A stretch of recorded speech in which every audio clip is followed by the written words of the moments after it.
بسم الله الرحمن الرحيم. العمل كما تشوفوا هي التشطيبات الأخيرة، وإن شاء الله رمضان يكون ولا الزفت موجود، اللون الأسود مكتسي في الطريق. هذا العمال والمهندسين شغالين على قدم وساق، والجريدر يمسح والوايد يرش، والطريق بإذن الله يعني قريب تكون جاهزة. الله الله في التوريد، الله الله في التوريد.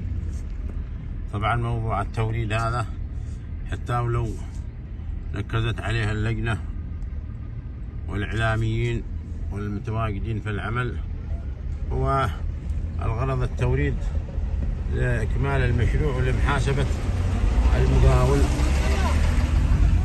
محل يطالب له جيبها الخاص ولا حد يشتي يعني له. هو الغرض انه مثل ما احنا لا نطالبهم بسرعة الانجاز، برضو لازم نطالب المتبرعين بإيصال المبالغ التي اعلنوها. هذا طبعا البوكس انه جاهز بعد ان